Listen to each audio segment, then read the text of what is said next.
The day begins slowly, a soft morning light spilling across the castle's stone corridors. The kind of light that feels both quiet and alive, like it carries secrets in every flicker. You wake later than usual, just enough to feel indulgent, and the first breath you draw is cool, touched with the faint mineral scent of stone walls that have held centuries of echoes. The sheets cling to your skin for a moment, warm cocooning, and then reluctantly you slip out, pulling your cloak tight as the chill curls at your ankles. Max is waiting in the common room, leaning casually against the hearth, his expression bright with mischief even before you've said a word. He straightens when he sees you, as though he's been rehearsing this moment, and he grins with a sparkle that is almost too practiced to be innocent.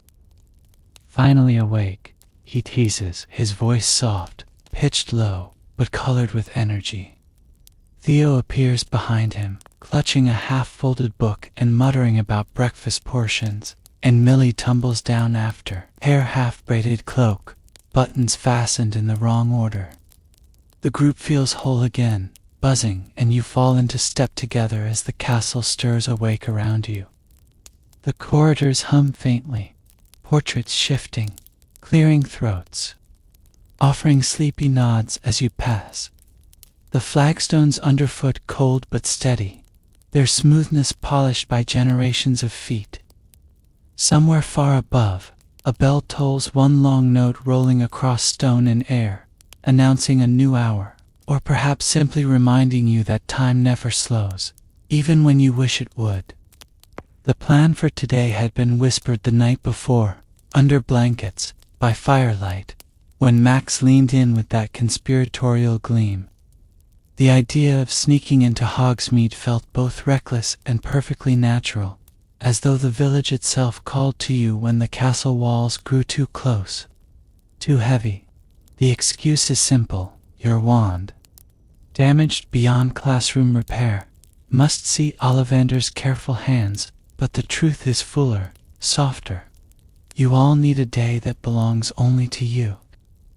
The walk down from the castle begins in bursts of laughter, Theo carrying on about professors and punishments, Millie trying to fix her hair with gloved fingers as the wind teases it.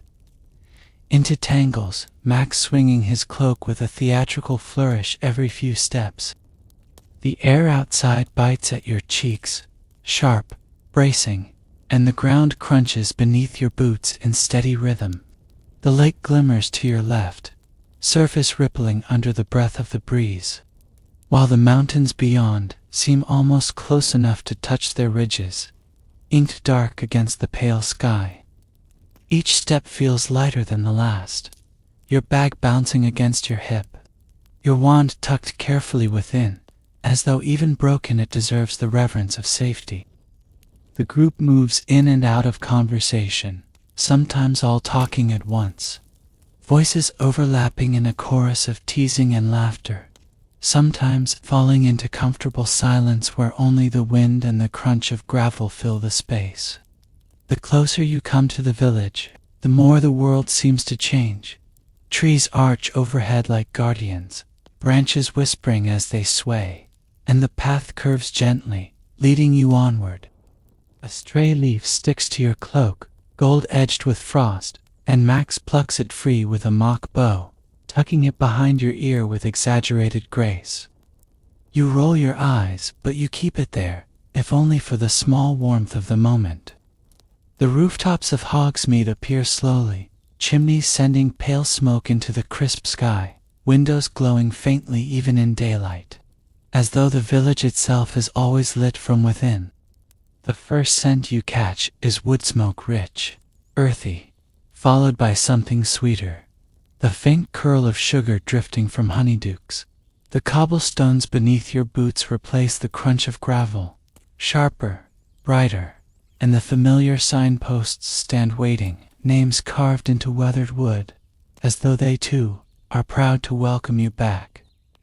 Ollivander's waits quietly on the corner, its door narrow, its windows fogged with age, its very presence humming with restrained power. Inside the world shifts, dust hanging like gauze in the beams of light, shelves stretching impossibly high, stacked with slender boxers that seem almost alive. The bell above the door rings, a sound small and delicate, and instantly the hush of the shop wraps around you like a second cloak. Ollivander himself appears as though summoned by the bell, pale eyes sharp, posture both weary and eternal, his hands steepled as though they have never forgotten their purpose. Without needing explanation, he extends a hand, and you surrender your wand to him with both reluctance and relief. His fingers trace along the wood, slowly pausing, pressing, listening in a way that seems deeper than hearing.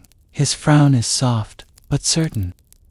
Dragon heartstring, strained almost beyond repair, but not lost. Not yet. It has endured more than most wands of its age, but it carries the scars of carelessness. His words echo in the dust-thickened air, stirring something tight in your chest. You remember every reckless flick, every spell cast in laughter or frustration, and you wonder if your wand remembers them too. Not just his actions, but his wounds. He moves with ritual precision, unfolding cloth, laying out thin tools of silver and bone. His movements deliberate, reverent. A vial shimmers with liquid light, faint sparks clinging to the rim, and he murmurs as he works. Words meant more for the wand than for you. He speaks of connection, of living cores that grow and change with their owners, of scars that are not flaws but memories etched into the grain. His voice is steady, almost hypnotic, each pause stretching into the stillness, until you feel the rhythm of your own breath matching the rhythm of his hands. At last he returns the wand to you, setting it across your palms as though it is a newborn creature, and the instant your fingers curl around it, you know warmth pulses faintly from the core, a steady hum spreading through your hand, up your arm, into your chest, recognition like a long-forgotten melody suddenly remembered. The fractures have not vanished, they have been mended, and the scars now sing as part of its song. You whisper, "Thanks," voice soft, a little unsteady, and Ollivander inclines his head in that ageless way that feels both blessing and dismissal. The bell rings again as you step out, the bright air rushing against your face, the sun slipping lower, catching the rooftops in strokes of gold. Theo waits just outside, 2 steaming cups in his hands, the fragrant steam curling up into the cold. He presses one into your grip with a grin. "You'll need this after that," he says, though his voice is gentle under the jest. The tea seeps warmth instantly into your fingers, its sweetness softening the sharp chill of the air. Max loops an arm briefly around your shoulders as you fall into step again, humming something tuneless and light-hearted, and the road to the next shop opens before you, brimming with possibility. The post office bustles as always, wings rustling in constant motion, feathers drifting like scraps of parchment across the air. Owls swoop in wide circles, above before vanishing through high windows, the faint flutter of their wings a music all its own. The smell of parchment and straw lingers thickly, and when you hand over a quick letter, the clerk adds a packet of owl treats with a wink, as though you belong here, as though this place is already part of your story. You laugh, slip them into your pocket, and when you step back out into the street, the world feels brighter, as though even the sunlight approves. Theo is already tugging you toward Honeydukes, his grin wide, his steps impatient, and you let yourself be pulled along, the door jingling brightly as it opens.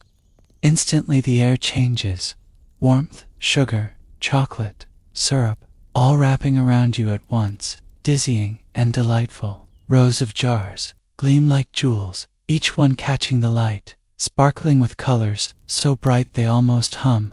A chocolate frog jumps against its box lid, fizzing Whizbees rattle faintly in their glass prison. Sugar quills stand like delicate soldiers in neat little rows. The clerk presses a square of fudge into your palm, and when you taste it, it melts instantly, rich and smooth, filling every corner of your mouth with warmth. Theo laughs when he sees your expression, teasing that you'd better buy the whole tray before anyone else does, and you swat at him half-heartedly, cheeks flushed. You tuck a small bag of sweets into your cloak pocket, just enough to feel indulgent, and step back into the crisp air, with sugar still lingering on your tongue. The street outside hums with voices, boots tapping on cobblestones, laughter spilling from open doors, and the day stretches ahead, unhurried, golden. Hogsmeade feels alive around you, every window glowing, every rooftop dusted with sunlight, and though you know there is much more ahead, for this moment, the simple warmth of company and sweetness is enough. The air outside Honeydukes is sharper now, crisp on your tongue, sweet lingering from the fudge, still melting in your memory, and the cobblestones gleam faintly as the sun pushes through a thin veil of cloud. Millie skips ahead, cloak swishing, pockets already bulging with hidden sweets, and Theo is still grinning, carrying a paper bag that rustles suspiciously every time he moves. Max walks closer to you than before, hands tucked into his cloak, his expression calm, though the corner of his mouth curves upward in that knowing way, as though he's aware of more than he lets on. The group drifts toward the quill shop, its door painted in faded teal, the window filled with feathers that shimmer faintly even without wind. Inside, the hush is immediate, shelves stacked with ink bottles gleaming like tiny jewels, quills in every color fanned out, as though waiting for the perfect hand. The scent is delicate parchment, dust, and the faintest trace of cedar grounding after the dizzy sweetness of Honeydukes. Theo immediately picks up a quill, far too large for any desk, its feather trailing dramatically, brushing across his shoulder, and he poses with it as though he's about to sign a royal decree. Millie giggles, half snorting as she tries to cover her laugh, and Max raises an eyebrow with the dry amusement of someone who would never admit he's entertained. You trail fingers along a row of ink bottles, each one catching the light differently, and pause at a shade of deep green that seems almost alive. You imagine letters spilling across parchment in that ink, curling words that might look less like homework and more like art. The shopkeeper watches quietly, not disapproving, but curious, his hands folded neatly on the counter as though he has seen 1,000 groups like yours pass through these doors. When you finally choose a modest quill and a bottle of ink, he wraps them carefully, sliding them into a paper bag with the same reverence Ollivander had shown your wand. Back outside, the village hums louder now, more students spilling into the street, voices overlapping in excited chatter, bags and cloaks swinging in unison. A group hurries past with butterbeer foam still clinging to their sleeves, their laughter trailing behind them like ribbons. You can't help but smile. The whole street seems alive with small joys, each shop buzzing with its own quiet story. The next stop is the apothecary, darker, narrower, the air dense with sharp scents that make your nose twitch. Rows of jars line the shelves, powdered roots, dried petals, glimmering stones, each labeled in looping script that demands closer inspection. The light here is dim, filtered through high, dusty windows, but it seems to suit the place. Every corner feels ancient, as though it has existed untouched for centuries. Theo makes a show of holding his sleeve across his face, gagging dramatically at the pungent smells, and Millie pushes him playfully, muttering that he's worse than a first year. Max lingers at the counter, studying a jar of something iridescent that shifts colors as though it knows it's being watched. You trail behind, fascinated and uneasy in equal measure.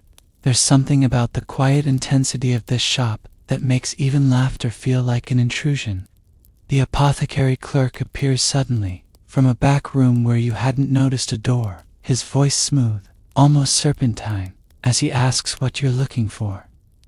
Millie takes charge, listing ingredients for a project she swears is entirely for school, and the man nods, vanishing again into the shadows. When he returns, his arms are full of small parcels wrapped in waxy paper, tied with string. He sets them down with care, 1, 2, 3 each, bundle giving off a faint, distinct aroma that mixes into the heavy air. You almost think you see him smile when Millie thanks him, though it vanishes before you can be certain. When you step back into daylight, it feels like surfacing after a deep dive, air rushing into your lungs, sky suddenly wider, colors brighter. The group takes a collective breath, and then you laugh, because the apothecary always leaves the same impression, as though you've stepped through a threshold into somewhere older, stranger, and then slipped safely back again. Theo insists on the next stop, Zonko's joke shop, his energy renewed the instant the crooked red sign comes into view. The windows are a riot of color, spinning toys, enchanted cards, fireworks, frozen mid-spark, and the door bursts open before you can touch it. 2 students stumbling out in a haze of glitter and laughter. Inside, chaos reigns, every shelf crowded with mischief, every corner alive with some small trick snapping or popping or fizzing. The smell is sharp with gunpowder and sugar, the taste of trouble lingering on the air itself. Theo disappears immediately, swallowed by a crowd near the fireworks display, and Millie sips gasps at a box of enchanted ink that writes jokes instead of essays. Max, however, drifts toward a quieter corner, a shelf of trick wands and puzzle boxes, his expression soft, almost nostalgic. You follow him there, letting the noise of the shop fade slightly as you linger together. He picks up a small puzzle cube, wood etched with tiny runes, and turns it slowly in his hands. Used to drive my brothers mad with these, he murmurs, voice low, almost lost under the crackle of a nearby firecracker, and for a moment he seems far away, folded into memory. When he catches your gaze, he smirks lightly, slipping the cube back into its place, as though the moment never happened. But you carry the weight of it with you, tucked quietly inside as the others rejoin, arms filled with joke sweets and trick cards. Theo is already plotting how to use his purchases back at school, his grin sharp with anticipation, and Millie swats at him again, warning that professors won't be fooled so easily. The group spills back into the street once more, the sunlight lower now, stretching shadows across the cobblestones, and the air feels fuller, charged with the energy of everything you've seen, touched, tasted. Your bag grows heavier with small treasures, a quill, a vial of ink, a pouch of sweets, a carefully wrapped bundle from the apothecary, each item holding not just its use, but the memory of where you were, who you were with, how you felt in the moment of choosing it. Max falls into step beside you again, shoulder brushing yours briefly, and though he says nothing, the quiet between you feels easy, deliberate. Theo's voice carries ahead, recounting in elaborate detail how he'll use a box of self-writing quills to trick someone into thinking their essays write themselves, and Millie groans, laughing despite herself. The road opens wider now, leading toward the heart of the village, and the day, though waning, still stretches with promise. Everywhere you look, Hogsmeade seems alive with subtle magic, the sway of signs in a breeze too light to move them, the faint hum of wards around shop doors, the way lanterns glow faintly even before dusk. It feels both safe and electric, a village that belongs to everyone, and yet somehow belongs especially to you, as though it has been waiting for this very walk, this very laughter, this very collection of moments. As the sun dips lower, the golden light spreads across rooftops, catching on chimney smoke, painting windows with fire. The air cools further, sharp enough that you pull your cloak tighter, and the group pauses briefly at a street corner, debating where to go next. Theo argues for butterbeer, his voice dramatic, hand pressed to his stomach as though he'll collapse without it, while Millie insists there are still a few shops worth visiting before supper. Max listens without weighing in, his eyes on you instead, his smirk faint, his silence saying more than any words might. The decision, of course, falls into a rhythm familiar to you all. Laughter, mock complaints, finally a compromise. You move as one again, boots tapping in sync, the evening drawing near, but the day still warm with possibility. Hogsmeade, in its crooked glowing charm, feels endless, a place where time bends, just enough to let you linger, to breathe, to be. The Three Broomsticks rises ahead, its windows spilling golden light into the cooling dusk, and the closer you come, the more the warmth seems to reach for you, as though the inn itself is exhaling comfort into the street. The door creaks open just before you touch it. Another group leaving, cheeks flushed, and voices carrying the sweet tang of butterbeer, and for a moment the scent alone is enough to make your chest ache with longing. You step inside, the sound shifting instantly, the bustle of Hogsmeade Street giving way to the low hum of conversation, the clink of mugs, the occasional burst of laughter. The warmth hits next, wrapping you like a blanket pulled straight from the hearth, and the smell follows close behind, butterbeer rich and frothy, roasted meat drifting faintly from the kitchen, polished wood soaked with years of stories. Candles float lazily above the tables, some flickering, some steady, their wax dripping into nothing before it ever touches the wood. Millie pulls you toward an empty booth, her hand quick, urgent, as though the seats might vanish if you don't claim them at once, and Theo nearly topples into the bench across from you, his grin wide, his eyes already searching for the server. Max lingers a moment, gaze scanning the room, taking in the familiar faces and the subtle shadows in the corners, before slipping onto the bench beside you, his shoulder brushing yours, his presence grounding. The mugs arrive quickly, foam spilling over the rims, the scent dizzying and sweet, and the first sip is everything you remember, and more. Warmth spreads through you instantly, curling into your chest, trickling down your arms, your legs, until it feels less like drinking and more like becoming part of something old, something safe, something shared. Millie sighs audibly after her sip, head falling back against the booth with exaggerated bliss, and Theo raises his mug in salute, declaring it proof that Hogsmeade is the greatest village on earth.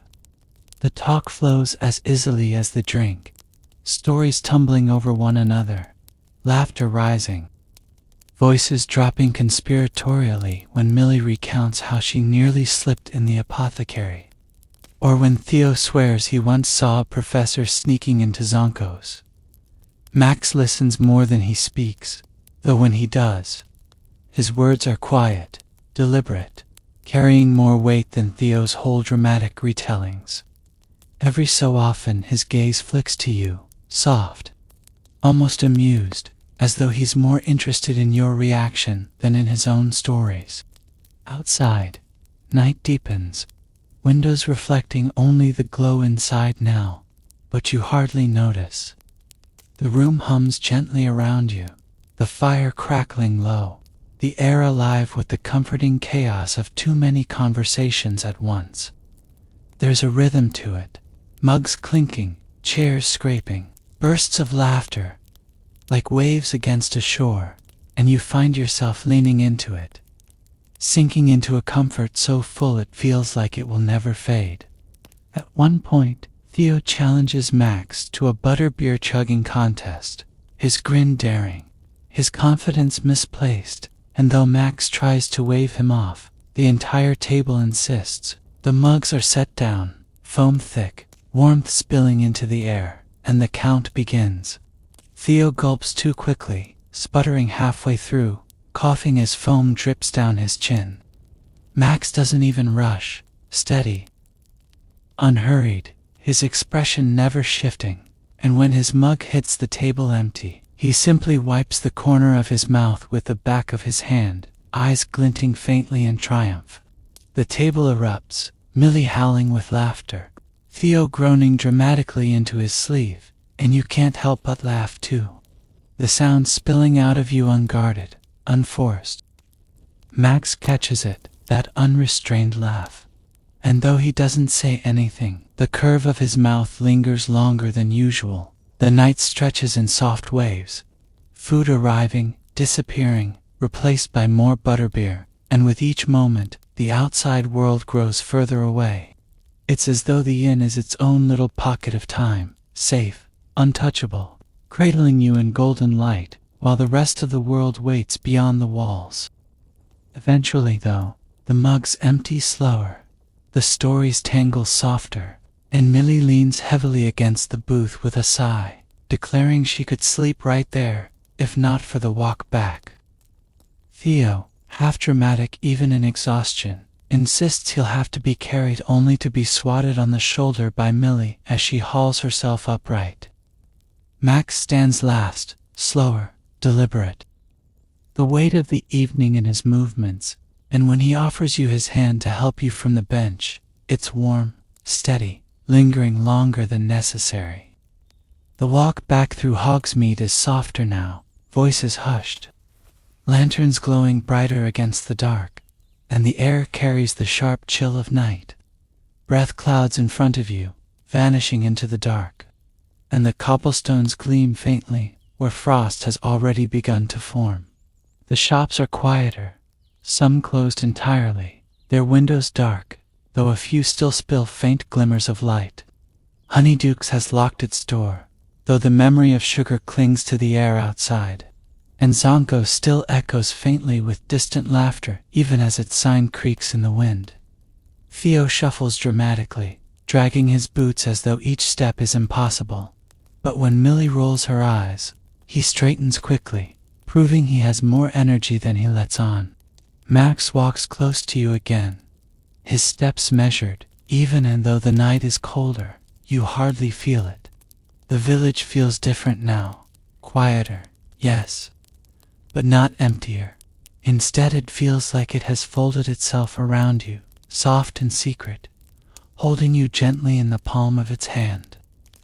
The castle looms faintly in the distance as you near the edge of the village, its windows glittering like stars, its silhouette vast against the sky, and the path upward waits, dark but familiar. Millie slows, stretching her arms overhead with a yawn, and Theo mutters that he'll never survive the climb. Max glances at you, the faintest smirk tugging at his lips, as though to say he knows exactly how the rest of the walk will go, Theo complaining. Millie pretending to be stern, you caught between laughter and exasperation.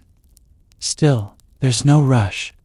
For a moment the group lingers at the edge of the village. The lantern glow at your back, the castle glow ahead, and you breathe in the air one last time. It's sharper now, touched with frost, but it carries with it everything of the day. Sugar and spice, parchment and cedar, fire and laughter, warmth that clings even as the night presses close. Max says nothing, doesn't need to, but when he catches your eye, the silence between you is full, certain enough, and with that, the group begins the climb, boots crunching softly on the path, Hogsmeade fading behind you into memory, into warmth, into a story you'll carry long after the night ends. The climb back to the castle stretches ahead, the path winding upward through the dark, and though you've walked it countless times before, tonight it feels different. The butterbeer lingers warmly in your chest, softening the sharp edge of the night air, and the stars seem impossibly bright, scattered across the sky like spilled diamonds. Each breath you take clouds faintly in front of you, pale silver against the dark, and then vanishes, as though the night swallows it whole. Theo mutters something about the path being endless, his voice low, exaggerated, dragging his feet so loudly that the crunch of gravel becomes its own performance.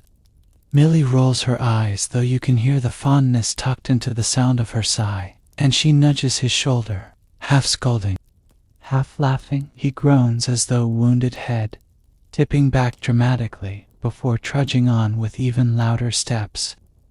Max walks steadily beside you, his stride even calm, unfazed by Theo's antics, and the quiet between you feels comfortable, like a blanket you hadn't realized you needed until it was there. Every so often his shoulder brushes yours, a small touch, fleeting, yet grounding, and you find yourself leaning just slightly closer without meaning to. He doesn't say much, but when the lantern light from the village fades fully behind, and the castle's glow becomes the only thing ahead, he murmurs lowly, "Almost there," and though the words are simple, they sink deep, steadying you in a way no dramatic declaration ever could. The group's chatter ebbs and flows as the path winds upward, Millie pointing out a constellation with a flick of her hand, Theo pretending he can't see it until she swats his arm, you laughing softly at their bickering. The night is alive with small sounds, the crunch of boots on stone, the whisper of wind threading through bare branches, the faint ripple of the black lake in the distance. Occasionally, the castle bell tolls, low resonant, carrying across the grounds, and the sound curls into the dark like an anchor, reminding you just how near, how safe, the castle truly is. When the path narrows, the slope steepening, the stones slick, with a hint of frost, Max places a hand lightly against your back. Steady, wordless. It's not a push, not even a guide, more like a presence, a quiet reminder that he's there if you stumble. The touch lingers just long enough to warm through the fabric of your cloak before he lets it fall away, though he doesn't stray far. You catch his gaze briefly in the corner of your eye, the flicker of candlelight from the castle reflecting in his eyes, and though he says nothing, the silence between you speaks easily, as though words would only get in the way. Theo breaks that silence moments later, declaring he'll never survive the climb, that he should have been carried like royalty, and Millie responds by threatening to leave him on the path for the Dementors. He gasps loudly, clutching at his chest, stumbling as though mortally wounded. You laugh, nearly tripping on the uneven stones, and Max steadies you instinctively, his hand wrapping briefly around your arm firm, sure, before easing away. Theo notices, of course, smirking knowingly, raising his brows in exaggerated silence, until Millie drags him forward by the sleeve, her muttered scolding drifting back through the night. The gates of the castle come into view at last, tall iron, shadowed against the stone walls that rise beyond, and the sight draws a ripple of relief through the group. The lanterns that flank the gates burn low but steady, their light spilling over the frost-dusted grass, and the sight alone seems to quicken everyone's steps. The path flattens, then widens, and suddenly the whole of the castle towers before you, windows glowing like 100 small hearths, turrets cutting sharply into the star-dusted sky, the great doors standing open in quiet welcome.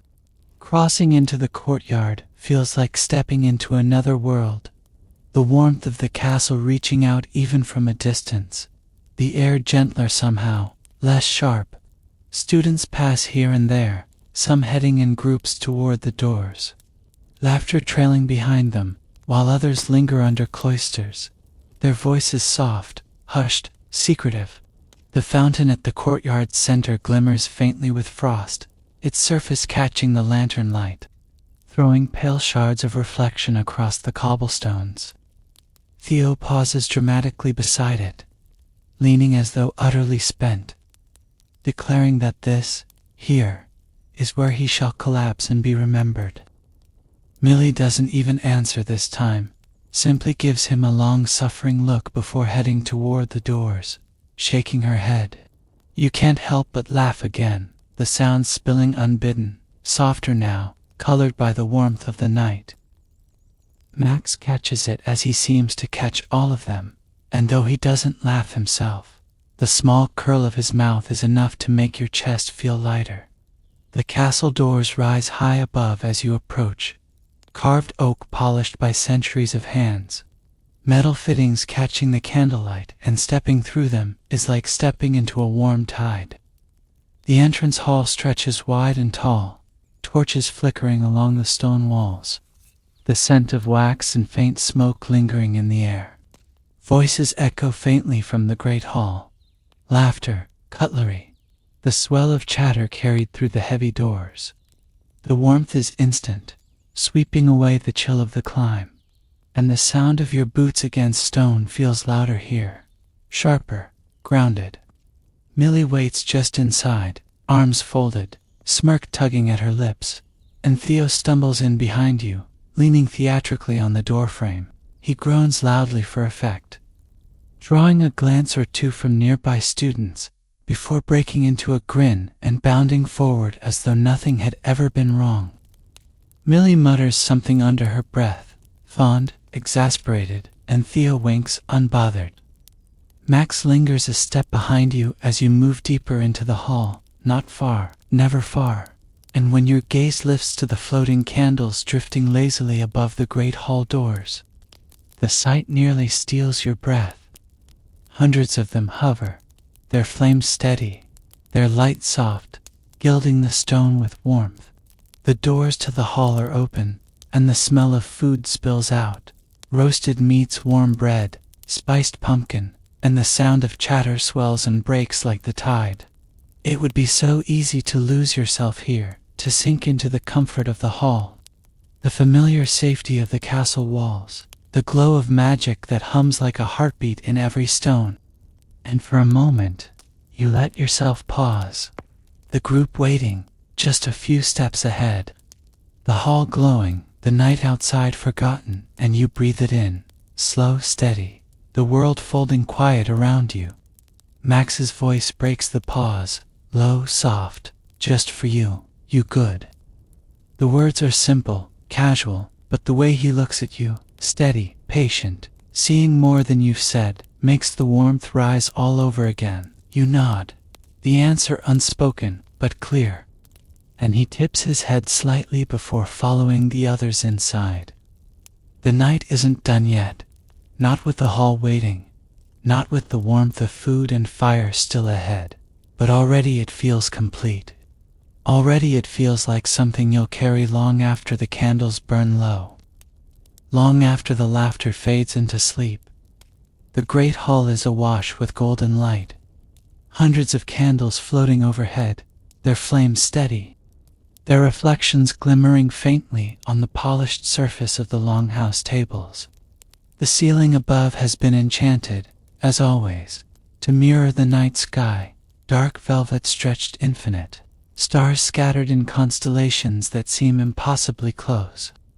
The moon hangs silver and round, casting a cool glow that softens the warmth of the candlelight, and for a moment, stepping into the hall feels like stepping into the night sky itself. The chatter is immediate, a swell of voices that rises and falls like a tide, laughter echoing off the stone walls, words tumbling over one another in overlapping rhythms. Plates clatter faintly, cutlery sings against dishes, and the smells that drift through the air are rich, comforting roasted meats, warm bread, tangy cheeses, spiced pumpkin pies. The air is thick with it, a blanket of warmth that wraps around you the moment you step inside. Millie leads the way toward your table, weaving through the crowd with easy confidence, her cloak brushing softly against her legs, her hair catching faint candlelight with every turn of her head. Theo follows close behind, already scanning the spread with a calculating sort of glee, muttering something about how many treacle tarts he thinks he can manage before Millie elbows him in the ribs. His grin doesn't falter, if anything, it widens, and he drifts into step beside her, grumbling theatrically as though injured, though he's clearly anything but. Max lingers by your side, his pace steady, unhurried, and though he says little, his presence anchors you as you weave through the hall.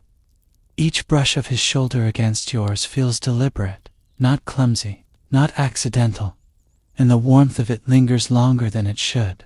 His gaze flickers toward the candles overhead once, then back to you, and though he doesn't speak, the faint quirk of his brow feels like a quiet conversation, unspoken yet understood. When you sit, the wood of the bench cool beneath your hands, the table polished smooth by years of use. The sound of the hall seems to swell around you, folding you into it. Plates appear almost instantly, laden with food, and Theo dives in with shameless enthusiasm, earning another pointed look from Millie. She shakes her head, though her lips twitch upward, betraying the fondness beneath her mock irritation.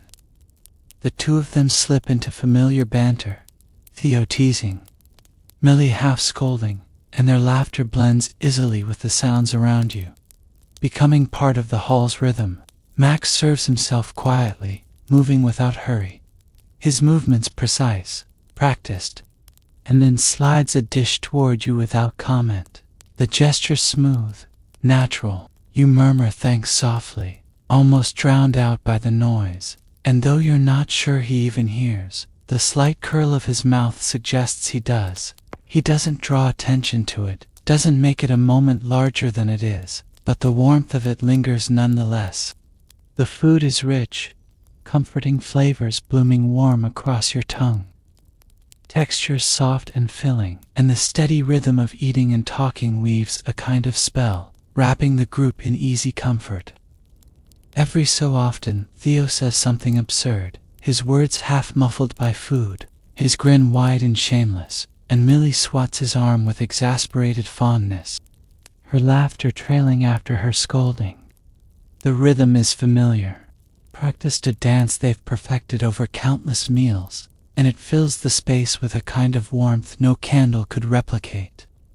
You find yourself quieter, not withdrawn, just content, listening more than speaking, watching the way the light gilds Theo's grin, the way Millie's eyes soften when she's trying not to smile, the way Max's gaze flickers steadily between them before settling back on his food.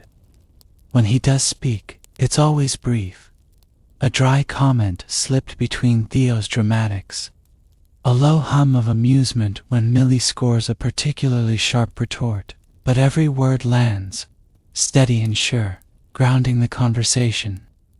At one point, Theo leans across dramatically, lowering his voice as though about to share the greatest of secrets, only to mutter something about Max's supposed hero complex. Millie groans, Max lifts a brow, and you nearly choke on your drink. Theo grins, utterly delighted with himself, and though Max shakes his head, the faintest shadow of a smile pulls at his mouth. He doesn't rise to the bait, doesn't even dignify it with more than a dry glance, but the warmth in his eyes betrays him, just enough to undo the sharpness of his stillness. The meal stretches on, the candles burning steady, the hall alive with laughter and chatter, until plates begin to clear, and cups refill with sweet cider and warm pumpkin juice. The tide of voices begins to ebb slowly, students drifting away in groups, heading toward the warmth of common rooms, or the quiet of libraries.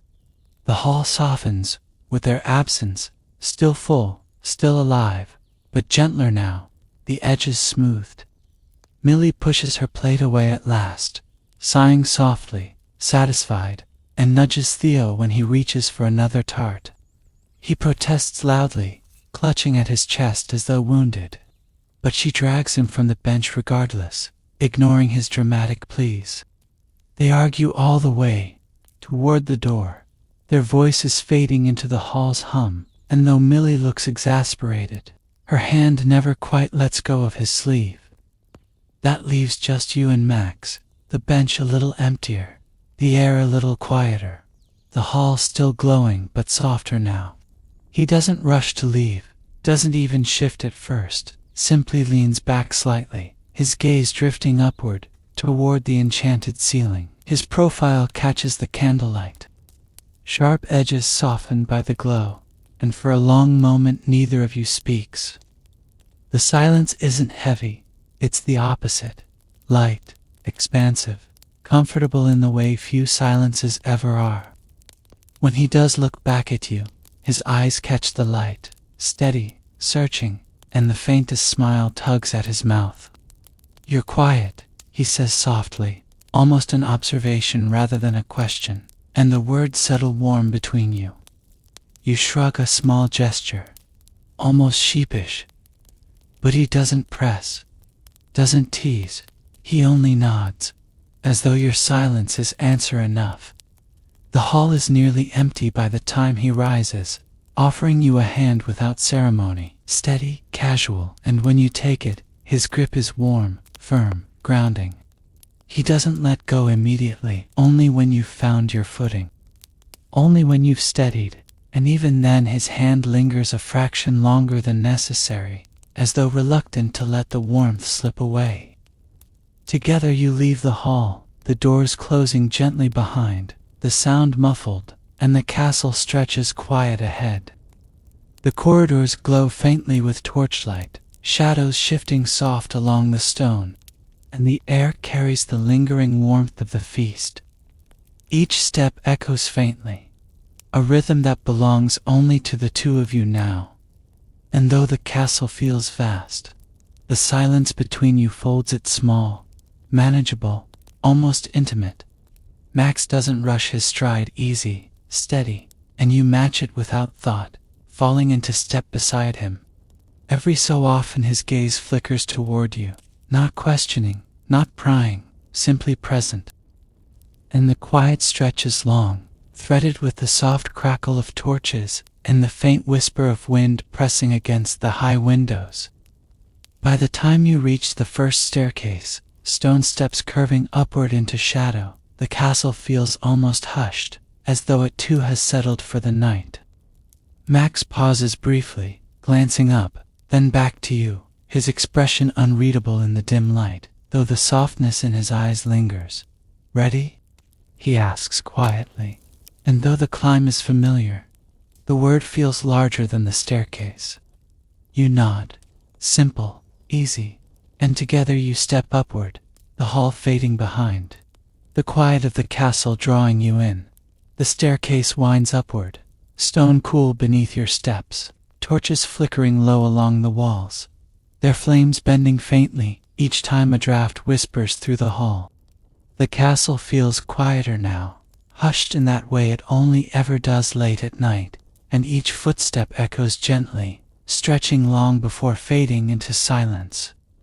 The air carries the faint smell of old stone and wax, undercut by the lingering sweetness of the feast, roasted spices, baked apples, the buttery warmth of bread. It clings faintly to your cloak as you climb, a final reminder of the meal and laughter left behind. Max moves beside you in steady silence, his stride unhurried, measured, and though he doesn't speak, there's a presence to him that fills the corridor. His shoulder brushes yours once, light, deliberate, and even as you step higher, the warmth of it lingers, small but insistent. His hand slides along the banister briefly, fingertips gliding over the stone worn smooth by years of passage.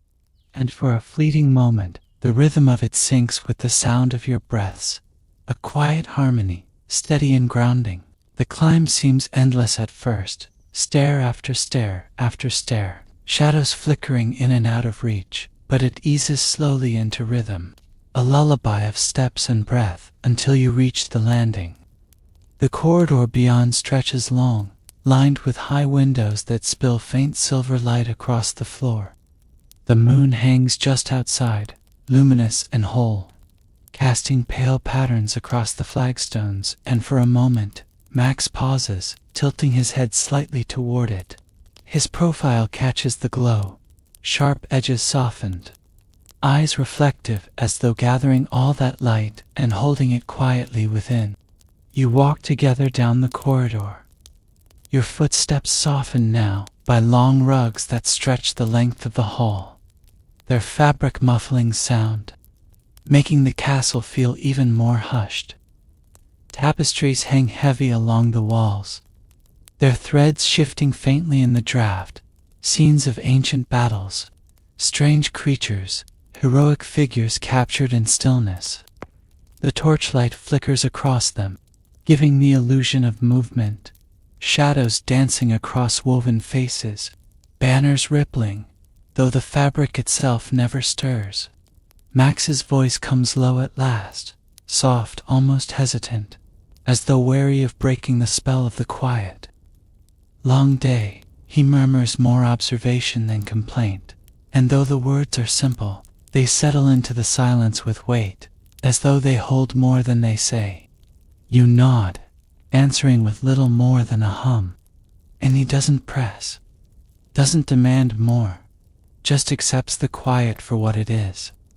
The corridor bends, opening into the familiar common room at last, and warmth spills instantly across your skin. The fire is still burning in the hearth, embers glowing steady, flames licking lazily at the logs, and the scent of smoke threads soft through the air, mingling with a faint waxy sweetness of candle stubs flickering low on tables. Cushions are scattered haphazardly across chairs, blankets half-draped where students abandoned them earlier, books stacked untidily in corners. It feels lived in, warm, soft around the edges, and the moment you step inside, it feels like exhaling. Millie and Theo are already there, sprawled across one of the larger couches. Still caught mid-banter, Millie has her arms crossed, eyebrows raised in faux sternness, while Theo gestures dramatically, his words spilling out in a rapid tumble, his grin entirely unbothered by her mock disapproval. When they see you, Theo lights up instantly, lifting a hand in greeting, mouth already open to deliver some quip, but Millie beats him to it, rolling her eyes and saying something about how she can't possibly survive another second of his nonsense. Theo gasps theatrically, clutching his chest, and Max only shakes his head, the faintest huff of amusement slipping free. You sink into one of the armchairs near the fire, the cushions soft, worn, molding easily beneath your weight, and the warmth of the flame seeps quickly into your skin. The crackle of wood fills the spaces between words, steady and grounding, a rhythm older than the castle itself. Max settles into the chair beside yours, his posture easy, though his presence steady, and though he doesn't intrude, the nearness of him feels deliberate, chosen. Theo carries on, weaving some exaggerated tale of how he bravely fended off Millie's tyranny over dessert, his hands cutting the air in wide gestures, his voice rising and falling with theatrical flair. Millie interrupts often, correcting details, poking holes in his dramatics, and the two of them volley back and forth until the room is filled with laughter, their voices chasing one another around the firelight. It's familiar, warm, a rhythm as steady as the crackle of flames, and it fills the common room with life, softening the edges of the night. Max doesn't contribute much, a low comment here, a sharp glance there, but every word he does offer lands with precision, grounding the laughter when it threatens to spiral too far, balancing Theo's dramatics with dry humor.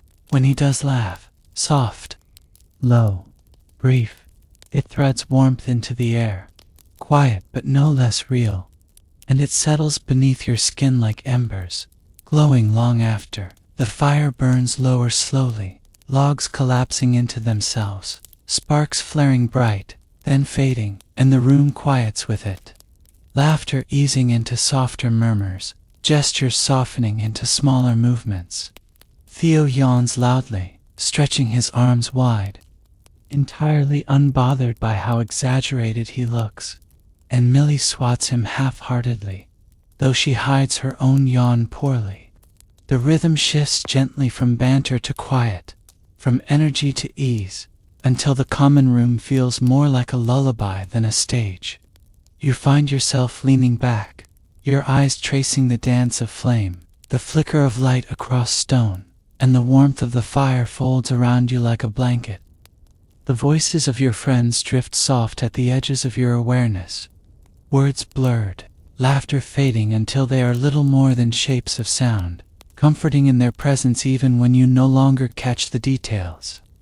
Max remains quiet beside you, steady, present, and though you don't look directly, you feel the weight of his gaze more than once, lingering, thoughtful. He doesn't speak, doesn't intrude, but the nearness of him feels deliberate. The kind of quiet that isn't absence, but choice. When the fire pops suddenly, sending a shower of sparks upward, his gaze flicks toward you, and for a moment your eyes meet. The look holds steady, warm, unhurried, before he lets it slip, returning to the fire, though the weight of it lingers between you like something half-spoken.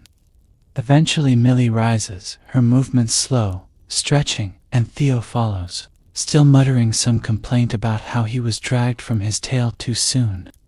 They disappear up the staircase, their voices fading into the quiet, leaving just you and Max by the fire.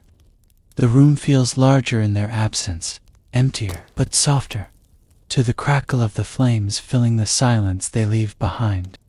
Max exhales softly, leaning back further in his chair, his posture relaxed, though his gaze thoughtful. For a while he doesn't speak, doesn't even look at you, just watches the fire, the embers glowing low, the flames folding slowly into themselves. When he does speak, it's quiet, almost as though meant only for the fire. "Good day," he murmurs, simple, understated, but the words carry more than they say. You hum softly in agreement, the warmth of the fire lulling you toward stillness, and though no more words follow, none are needed. The silence stretches long, comfortable, expansive, and the only sound is the fire, steady as breath. When you finally rise the hour late, the flames low, Max rises too. His movements are unhurried, deliberate, as though time itself has slowed, and when he offers you his hand, it feels as natural as breath. His grip is steady, warm, lingering just a fraction longer than needed, as though reluctant to let go. Together you leave the common room, the fire's glow fading behind, the castle hushed in its slumber, and the quiet of the halls folds around you like a blanket. The torches flicker low, their flames soft, and the air carries the faint scent of smoke and stone. Each step echoes faintly, a rhythm that belongs only to you and him, threading the night together as you climb toward your dormitory. At the landing, you pause the door to your room waiting just beyond, and Max lingers beside you, his gaze steady, searching. He doesn't speak at first, doesn't rush the moment, just holds it, suspended. The silence soft between you. When he does nod, it's small, almost imperceptible, but it feels like a promise. "Good night," he says quietly, voice low, warm, the word unfolding slowly, gently, and though simple, it carries weight enough to settle deep within you.